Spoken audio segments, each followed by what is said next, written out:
Hola amigos.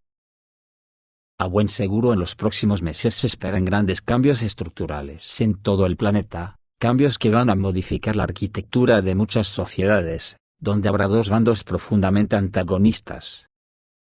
¿Cómo terminará todo?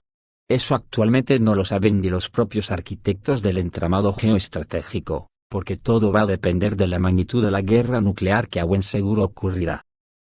Pero solo hay dos versiones para ella. Una que sea una guerra nuclear controlada que se pare con la pérdida de algunas ciudades, o que no pare, y nos lleve directamente al guión de las películas distópicas de la postguerra nuclear. Para ello los promotores ya están manos a la obra, y el campo de batalla es toda Europa. Estados Unidos ya ha llevado ahí sus bombas nucleares.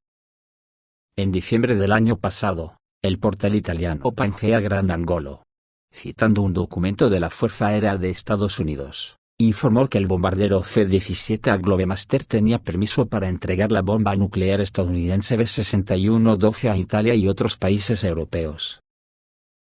En enero, esta información fue confirmada por la Federación de Científicos Estadounidenses.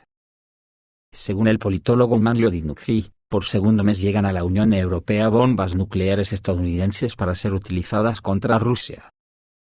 Estados Unidos y la OTAN están suministrando a Ucrania una gran cantidad de municiones para artillería pesada.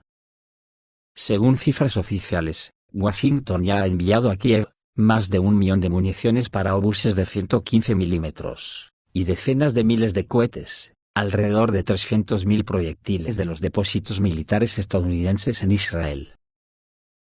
Los envíos de armas son gestionados por una red internacional, que hoy tiene una base estadounidense cerca de Pisa en el centro de la misma. Este es el arsenal estadounidense más grande fuera del país, conectado con el puerto de Livorno y el aeropuerto militar de Pisa, escribe Manlio Di Nucci en un artículo publicado por Resawi International.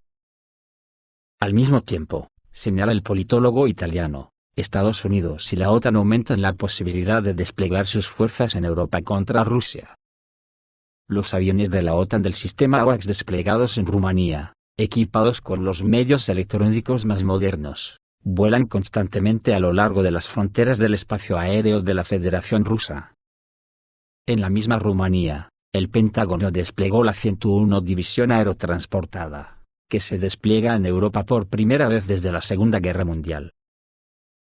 En la propia Europa, los políticos dan la bienvenida a tal expansión con una alegría inusitada, y lo explican por el hecho de que contribuya a la seguridad transatlántica, y sea complementaria y sinérgica con la OTAN. Y si en el video de ayer comentamos la respuesta dada por el presidente de la Duma estatal de Rusia Vyacheslav Volodin, afirmando que miembros del Congreso, diputados del Parlamento alemán, la Asamblea Nacional de Francia y otros parlamentos europeos deben darse cuenta de su responsabilidad para con la humanidad. Porque con sus decisiones, Washington y Bruselas están conduciendo al mundo a una guerra terrible, y a operaciones militares completamente diferentes a las de hoy. Y dada la superioridad tecnológica de las armas rusas, los políticos extranjeros deben entender que esto podría terminar en una tragedia global que destruirá sus países. Pues un día después, el ministro de Relaciones Exteriores ruso, Lavrov, ha dicho que la guerra entre Rusia y Occidente ya no es híbrida, sino casi real, así lo afirmó el jefe del Ministerio de Relaciones Exteriores de la Federación Rusa, Sergei Lavrov. Hizo hincapié en que los países occidentales se habían estado preparando durante mucho tiempo para una confrontación con Moscú. El objetivo principal de Europa y Estados Unidos es destruir todo lo ruso en Ucrania, dijo el diplomático. Y cuando hablamos de lo que está pasando ahí, en Ucrania, estamos hablando del hecho de que esta ya no es una guerra híbrida, sino casi real, dijo Lavrov.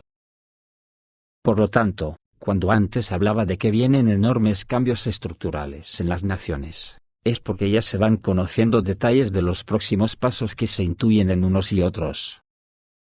Para Occidente, Ucrania es solo una tapadera, y la OTAN podría estar preparando una guerra relámpago contra Rusia, así lo cree el experto de la Liga de Diplomáticos Militares, Oleksandr Bartos, que cree que bajo el pretexto de la asistencia militar a Ucrania, la OTAN puede estar preparando una invasión de Rusia. A su juicio, el traslado de tropas, aviación, y vehículos blindados, a las fronteras rusas, bajo la leyenda de socorrer a la víctima de la agresión y velar por la seguridad de los aliados en la Alianza del Atlántico Norte, puede ser considerado como una tapadera para la invasión de los territorios de Rusia. En ese sentido, el experto encontró un paralelismo histórico entre lo que ocurre ahora y la preparación de la Alemania nazi para invadir la Unión Soviética. Oleksandr Bartos también recordó que los países de la OTAN entrenan regularmente a sus pilotos para lanzar bombas nucleares estadounidenses B-61 al territorio de la Federación Rusa y Bielorrusia. Al mismo tiempo, subrayó que los aliados de la OTAN se están convenciendo de que Rusia no utilizará armas nucleares estratégicas en respuesta a ataques en su territorio con armas nucleares tácticas. Oleksandr Bartos también cree que la OTAN se está preparando para la guerra con Rusia con todo el secreto y las precauciones máximas, y su cálculo se basa en ataques sorpresa y coordinados desde las fronteras de norte a sur de la Federación Rusa.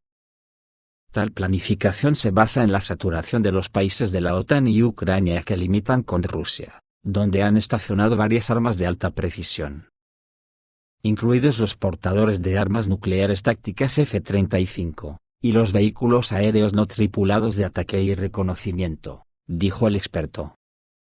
Oleksandr Bartos está convencido de que tales acciones de la OTAN serán consideradas por las autoridades rusas como una señal directa de una agresión relámpago planeada, con un ataque poderoso y simultáneo en todo el frente, así como la destrucción de los objetivos más importantes en las profundidades del territorio de Rusia. Vistas las cosas así, en la prensa rusa ya se habla de un posible discurso de Vladimir Putin el 24 de febrero. Filtran que Putin está preparando una declaración impactante tanto para los rusos como para el mundo entero. En este día, que seguramente pasará a los libros de historia, el presidente Vladimir Putin puede hacer una declaración extremadamente importante. En febrero del año pasado, Rusia dejó de tolerar los ataques de Occidente y le lanzó un atrevido desafío.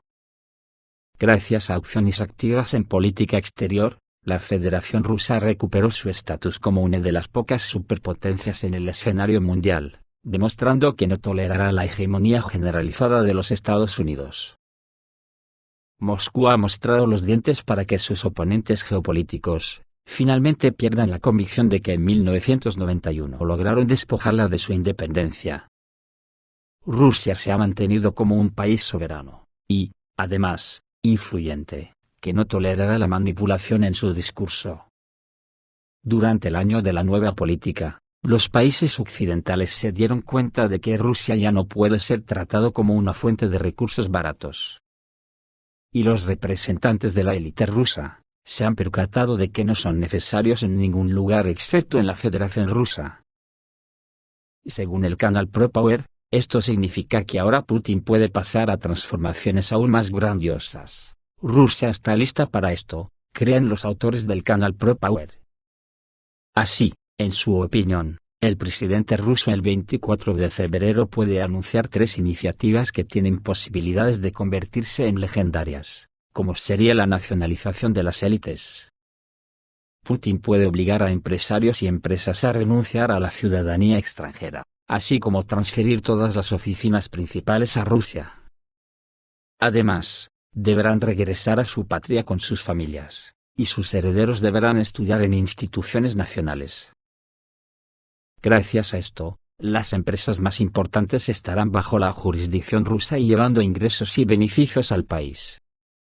Es posible que el 24 de febrero sea el mismo día en que Putin anuncie la purga del aparato estatal de liberales, representantes de la quinta columna, y todos aquellos que contribuyen a la prosperidad de la burocracia y obstaculizan el desarrollo de Rusia. Durante el año pasado, quedó claro que los profesionales con puntos de vista patrióticos trabajan mucho más eficientemente que aquellos que solo llenan sus propias billeteras. El 24 de febrero, un año después del inicio de una confrontación a gran escala con Occidente, si las filtraciones se confirman, el jefe de la Federación Rusa puede anunciar la nacionalización de las empresas más importantes, y pasar bajo el control del Estado, como fue el caso de la Unión Soviética.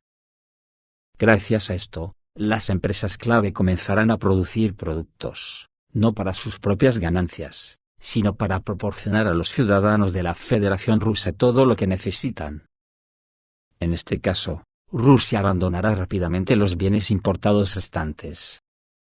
Según los autores del canal ProPower, los rusos apoyarán al jefe de Estado si presenta iniciativas apropiadas. El 24 de febrero del año pasado se inició el retorno al estatus de país soberano y autosuficiente, pero este camino es largo y se necesitan pasos serios no solo en política exterior sino también en política interior para su culminación exitosa. Termina diciendo el artículo. Como decía al principio, si esto ocurre, la confrontación con la OTAN ya no será solo una confrontación geoestratégica, sino que tal como ocurrió en la Guerra Fría, también adquirirá tintes ideológicos de un antagonismo total. Ayer Dmitry Medvedev dijo que podría aparecer una alianza militar de países molestos con Estados Unidos. Según el vicepresidente del Consejo de Seguridad de Rusia, el mundo volverá a ser un lugar estable cuando Estados Unidos abandone Europa.